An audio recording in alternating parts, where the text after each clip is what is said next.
Hello and welcome to my channel. Today we're going to be talking about teaching strategies, and hopefully my computer doesn't freeze up, and assessments, objectives, goals, and how to be a better teacher.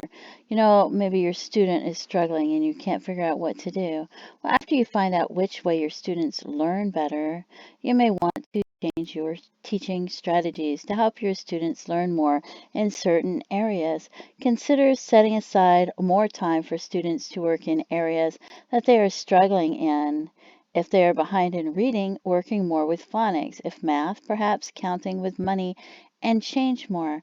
Going over the subject that they are struggling in, both on a website such as iExcel, as well as a workbook, and perhaps some YouTube videos. Perhaps hiring a tutor if possible to spend the extra time with them on those particular subjects.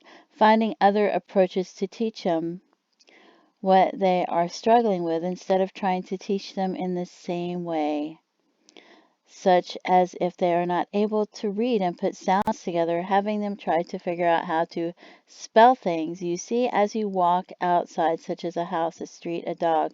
Have lower expectations for those subject areas and praise them or reward them as they meet those lower expectations. That way, you're praising them more.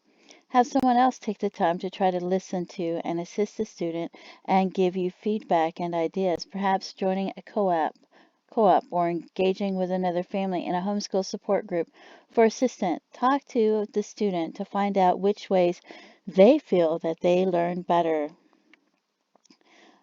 Some people use iExcel for one subject, Khan Academy for another, and another website for other subjects to meet their students' styles of learning and interests. Some people learn better hands-on. Some people learn better because they need the video with the instructor to help them. And some people learn better just by using workbooks with instructions and going at their own pace. Your learning style may not be theirs. If they struggle in math, some things to consider would be: how does a handyman count out how many tiles he needs for the floor? How much paint to paint a room for, or 5 rooms? How do you figure out how much um what you need for a roof? How much metal, or I don't know why I can't think of the other word. Anyway, things like that might help you because it might help them figure it out when they go about figuring that out. It might help them be able to understand math more because it's real world things that they need to use math in. Homeschooling gives us the opportunity to focus on the student's individualized needs opposed to a classroom. And that way you focus on their individualized needs. Because a classroom, we don't have the opportunity to focus on each individual students and their style of learning. So homeschooling is an excellent way to be able to teach students.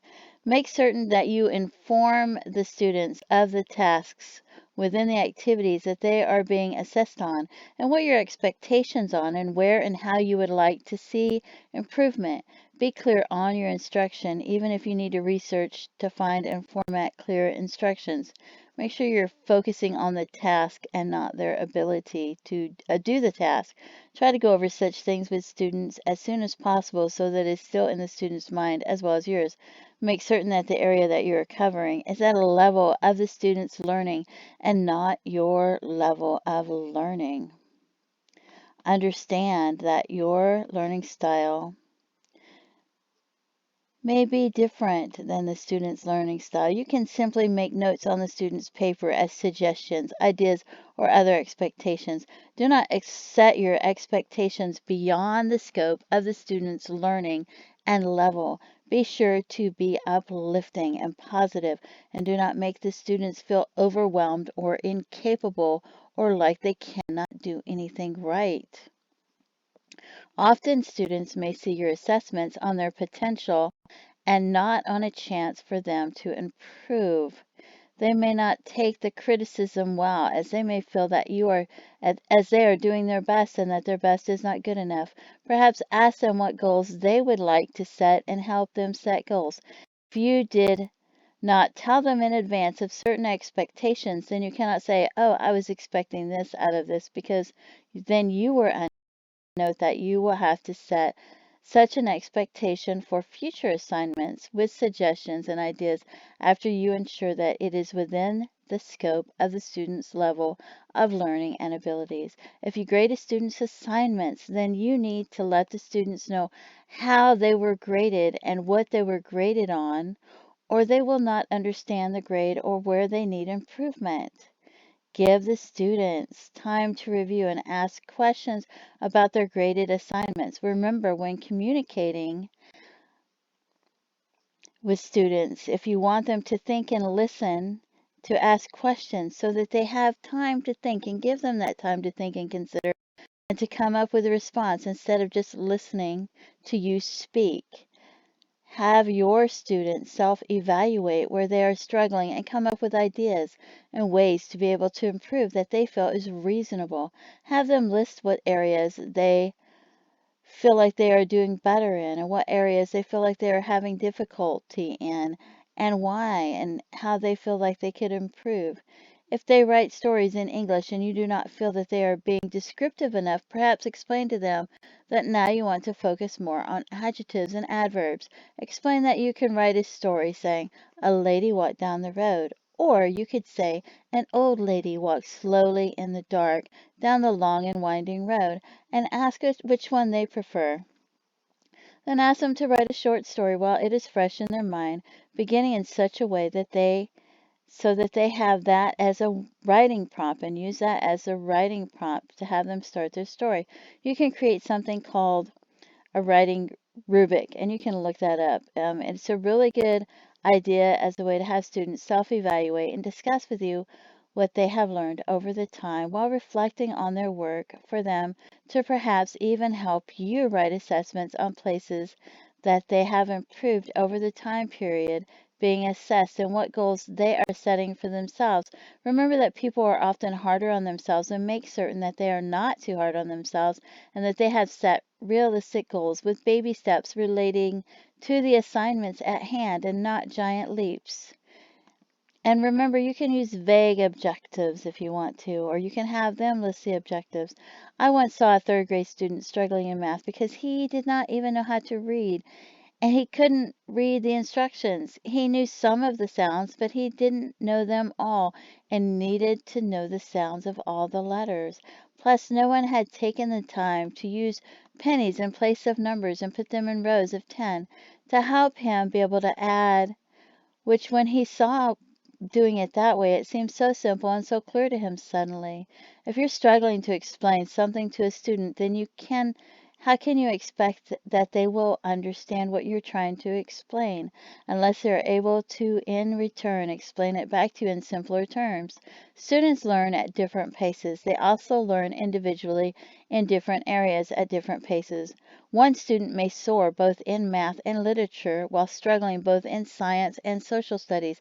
I had a very difficult time with history until I started doing genealogy and I started delving into the detailed lives of my ancestors, such as their struggles during their lives.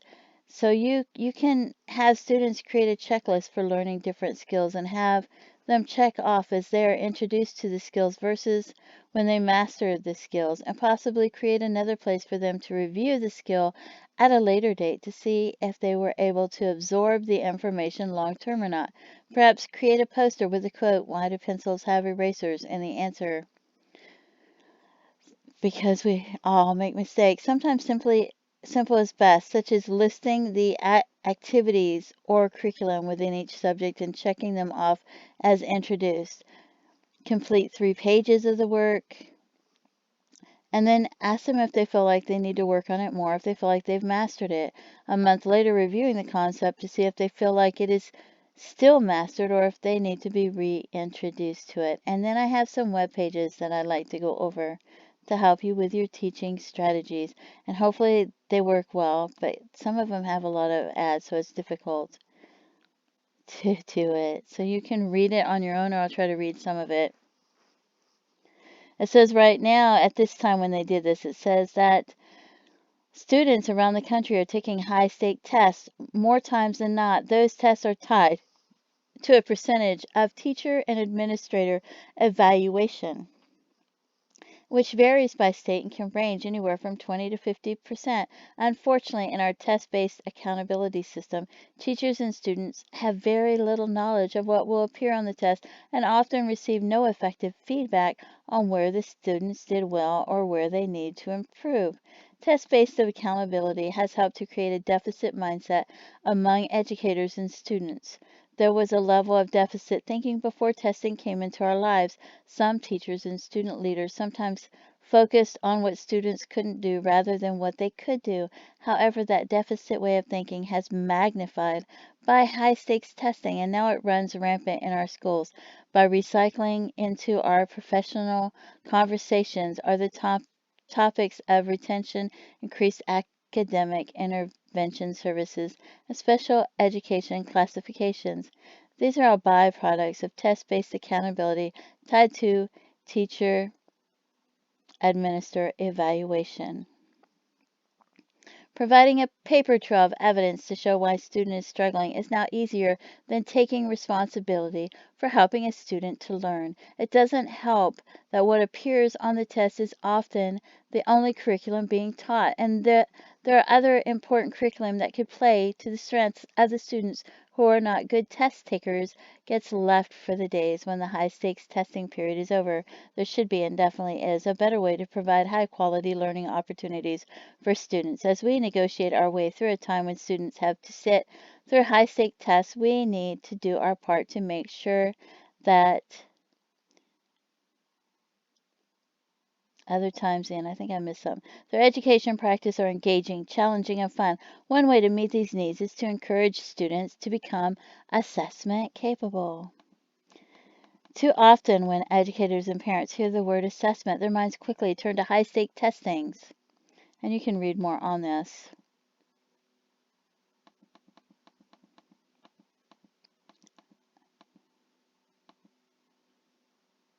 This one says, unfortunately, when we talk about learning and assessment process, we do not always include the student. Too often, students have been passive participants in their learning, and that learning often involves curriculum that is on the test. When it comes to the learning process, everyone has a responsibility, and that includes the students. Engaging them and helping them become assessment capable is important.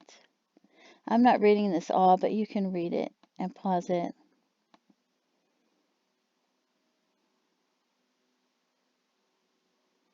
Assessment capable does not mean that students need to do well on high stake tests. It also doesn't mean that they have to be good test takers or on whatever tests they are being given in the school, whether it is standardized or teacher made. Assessment capable learning means that students can assess their own learning. It will help them gauge where they need extra help and where they are doing well enough that they can move on. So you need to understand this. Says another key ingredient in the assessment capable process is effective feedback. In order for true success in the learning process, students need to be provided effective feedback from their peers and teachers. It's not an easy process.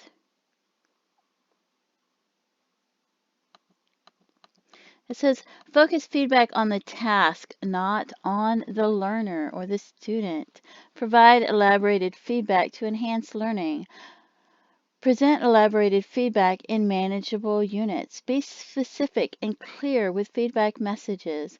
Keep feedback as simple as possible, but no simpler, based on learner needs and instructional constraints.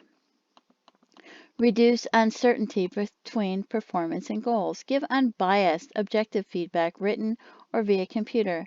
Promote a learning goal-oriented via feedback. Provide feedback after learners have attempted a solution. In an effort to change the way students feel about learning, we need to continue to change the way we look at assessment.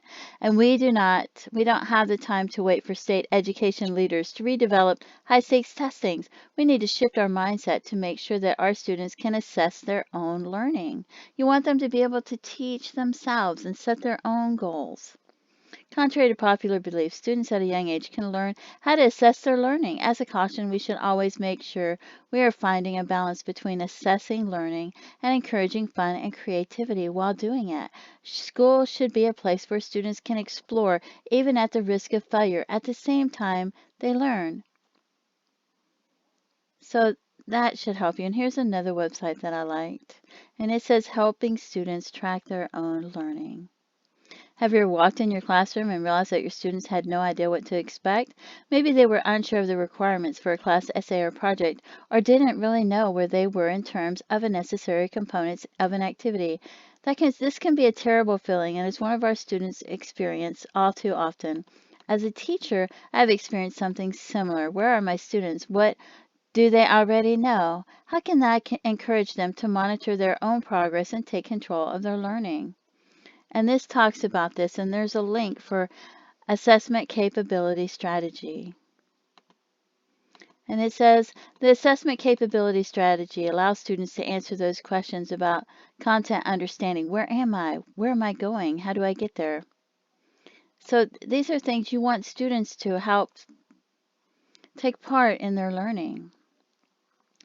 And they say that they have students complete a Google form as a pre-unit assessment, and she asked 4 questions. On each question, there are content-based, and one is, I don't know yet. They can say, I don't know yet, it says, instead of guessing on questions they don't know the answer to, for 2 reasons.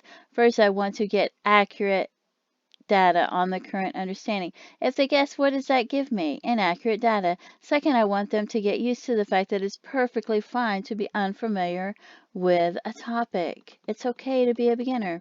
At the beginning of the year, my students struggle with this, saying things like, well, if I pick that answer, I'll look bad, but if I guess, at least I have a chance of picking the right answer. This mentality takes the focus off of learning the content, which is not what I want. So I make a point to encourage them to answer honestly. After we complete the unit, my students complete the same Google form from the beginning of the unit as their post-assessment.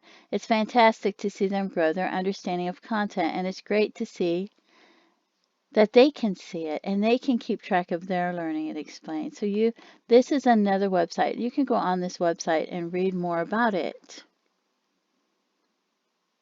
But this is another way to help you be able to teach your students and become a better teacher. Because you want your students to be better learners. And there's other things on this page, and you can read other stories so that you can learn more about teaching your students.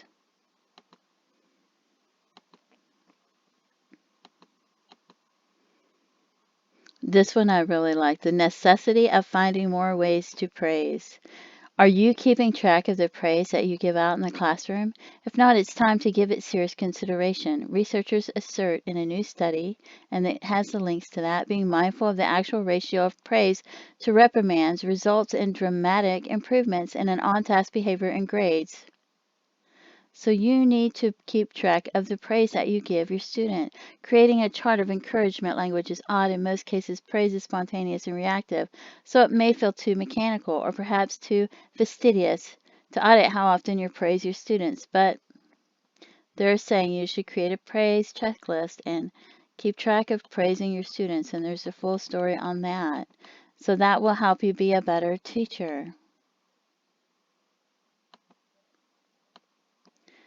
And this is telling you how to give positive feedback on student writing. Nice work, great job, powerful sentence. Even though I knew it wouldn't mean much to these students, these vague and ineffective comments made their way into my writing feedback recently. As I watched myself typing them, I knew I was in a rut, so my critical comments, on the other hand, were lengthy and detailed. Suggestions and corrections abounded. I realized I was focusing too much on correcting student work and not enough on the goal of giving rich, positive feedback. So there's the full story on that. So this is things that you can consider if you want to become a better teacher. And there's some websites, and I'm going to go to another one. And this one talks about 5 monitoring techniques that deepen students' learning. And you can go over that.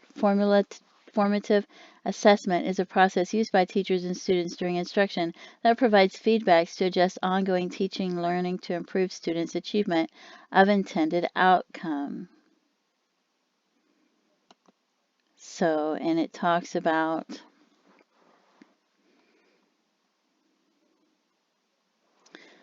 says a math teacher's entrance or exit ticket could consist of 3 problems of varying complexity, giving a teacher a clear picture of what each student's level of understanding as well as where his or her understanding may have been altered.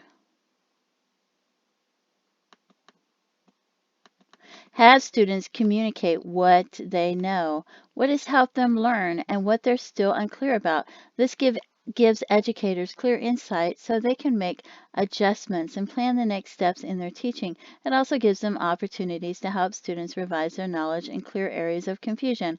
Best of all, they now know what part of their instruction was most helpful to students. Talks about revising knowledge. This is ways that you can help your students. Talks about accountable answers, summarizing. You can have students summarize what they've learned. This immediately shows teachers which students need an adjustment in instruction. It can be as simple as asking students to summarize in quick phrases, or a teacher might spontaneously have them provide descriptors for a particular character, person, or concept from a lesson. So this is another page that will help you. And you can go look this up and read it. And I'm going to scroll down slowly so you can pause the video to read it.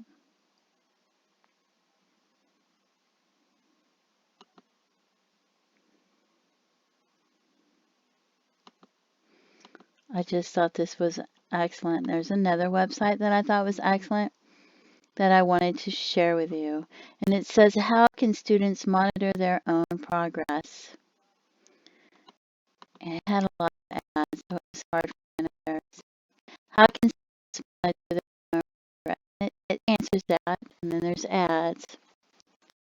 We can empower our students to track their own progress by offering them an I-CAN rubrics like this one. I don't see the rubrics that provide meaning measures to help them monitor their progress during an activity or project. See, there's ads everywhere. So this one might be chalky and sound might be horrible. It says students learn to assess their own work, seeing examples of mastery, learning vocabulary specific to their craft. And I will pause this a little bit so you can read it, and I'm hoping it doesn't make my voice sound bad. Because when there's so many ads, sometimes it sounds terrible. Talks about who is most responsible for student learning. Do students learn better when they direct their own education?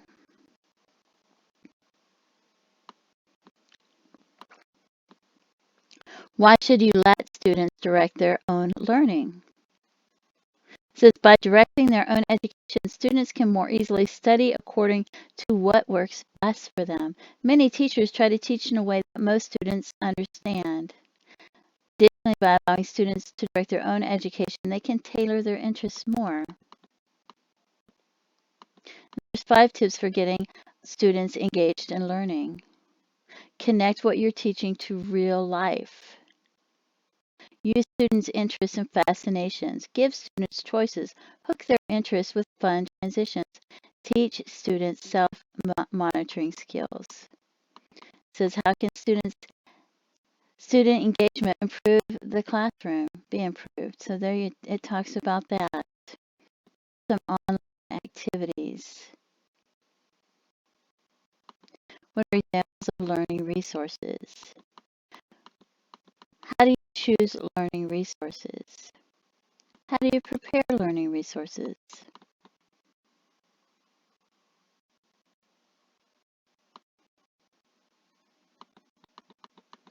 What are resources for learning? Why learning resources are important? What is the effective teachers? Effective teachers demonstrate a deep understanding of the curriculum. They plan, teach, and assess to promote mastery for all students. Effective teachers provide a respectful, positive, safe, and student-centered environment. So, and then here's another website. And it talks about how students can track their own progress. And this is important. And I'm going to scroll down.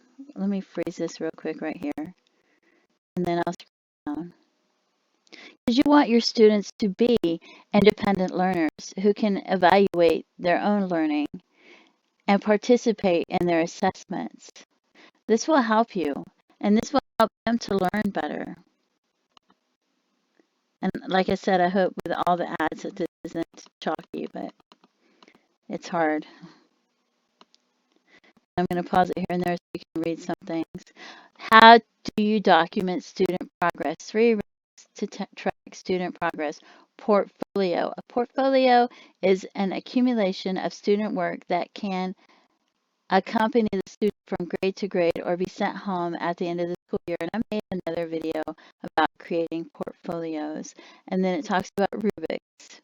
And it talks about progress reports. And it talks about why should students collect their own data. How do you monitor student progress during a lesson? Why is there a need to monitor and evaluate learners' progress? How you can monitor and assess children's learning. You observe, you document, you reflect, you record while observing, or as soon as possible, you analyze, evaluate, study the data with assessment tools, summarize, plan, and communicate. This informs the child's specific need and future curriculum, and you instruct. And it says, how do we assess children's learning? Why do we assess children's learning? What does assessment mean in education? Why assessment is important in education? How can assessment help improve education for all students? What examples of assessments which help students learn? What examples? What are the techniques of self-assessment? Popular technique in the area of self-assessment has been the use of rating scales, checklists, and questionnaires. These 3 techniques have been used as a means where learners can rate their perceived general language proficiency or ability level. It says in social psychology, self-assessment is a process of looking at oneself in order to assess aspects that are important to one's identity. It is one of the motives that drives self-evaluation along with self-verification and self-enhancement. Self-assessment can provide insight into students' true comprehension and can help to identify gaps in students' knowledge. In order to assess their own work, students must develop their judgment skills so they can define what is good or bad about a piece of work. And it talks about having students participate in the assessment of their own work and what types of information should be made available to learners. How do you evaluate your learning? How do you teach students to be independent learners? Talks about letting the students teach, let the students pretend, and things like that. Encourage brainstorming. And it talks about why is it important for students to be independent literal learners. What are the challenges of independent learning? How do I know if I'm independent? And that's one of the things. When you teach your child to read, you teach them to read so that they can read books because you know that they're going to be able to teach themselves. And as you teach them and you're homeschooling them, you're only taking this further. Yes, they're learning different curriculum, a variety of curriculum, but they're learning to read, they're learning to study, and they're learning to think and answer questions and be able to be good communicators so that this will take them far. And this is what you want to teach your students. You have that one-on-one time with your students and you want to be able to teach them these things.